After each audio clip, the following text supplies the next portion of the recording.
Hey guys, my name is Gary, grateful recovering alcoholic and drug addict. I was reading in my book today, One Day at a Time. Okay, you can get it. It's AA, it's Hazelden approved literature. It's not AA approved, but we read it in AA meetings and stuff sometimes. It's called One Day at a Time. It's got the date, like today's date, and it actually talked about self-pity, and that's what I'm getting on here for.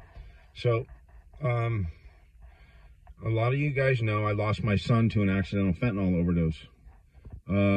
Hasn't been a year yet. It's been 10 months, and 10 months and 10 days actually today. So my mom, I was at my parents' house yesterday, and my mom was talking about my son in a good way, remembering his spirit. And that I was getting ready to go to a meeting, AA meeting in the gym, and she had mentioned my son, and I started thinking about him, and I wanted to go. It got me really fucking sad. And today's reading talks about self-pity, and I could get wrapped up in that and rightfully so, right? But I've spent a lot of time in morbid reflection, self-pity, and missing my son. And the best thing I can do to honor my son is stay sober, do what I can do to help others with this fentanyl thing, and keep a positive mindset. So she had mentioned him, and I actually went into my bedroom, and I was like, maybe I'm gonna lay down for a little bit. And I knew if I laid down and let that sadness and morbid reflection take control over me, that I was in for a really depressing day. So I knew I had a choice. And I guess self-awareness helps, and I guess, the experience of spending many days in bed and doing nothing with my life because I'm sad takes over, and I've got that experience doing that I had the choice. And the choice was, yeah, you could crawl into bed, and no one would blame you for that, right? Or you could go about your day in spite of how you feel. Go about your day and see what happens. So I instantly turned around, left the house, went to the gym. I had an incredibly good workout. I called my friend, said, hey man, here's what happened. I had a great workout. Now I'm headed to a meeting. Went to my meeting, and it was a great day.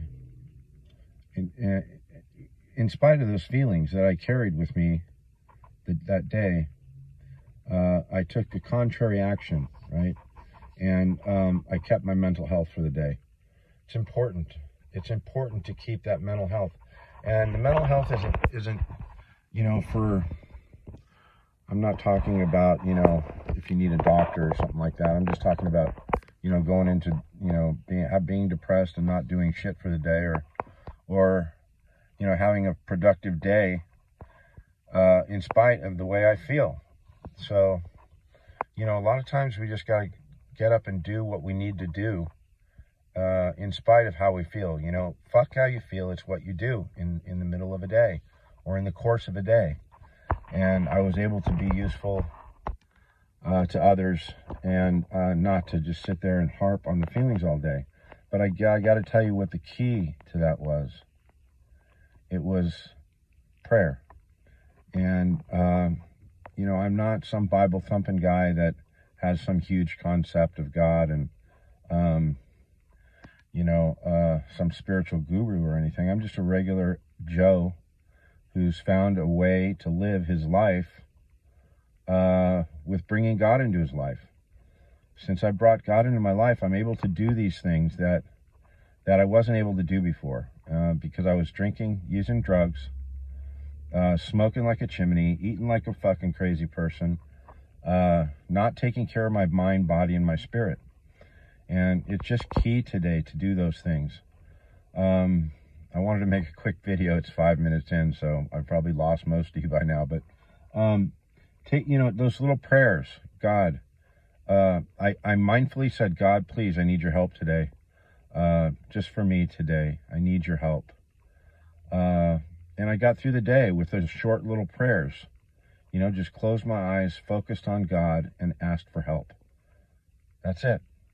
And God has granted me this great life to live. So I'm headed tomorrow or Monday. I'm headed back to Texas to start a new chapter in my life, man. I've got a great job. I'll be going back to Texas, making 6 figures, and it's not about the money, but it is pretty nice to be comfortable.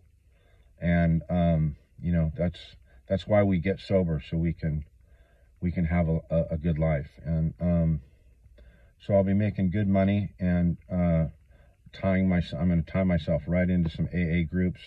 Got a good friend over there who's sober, and I'm going to keep continuing to live this way of life, because it's the best life that I could live. And all I've done is bring God into it and ask God for help.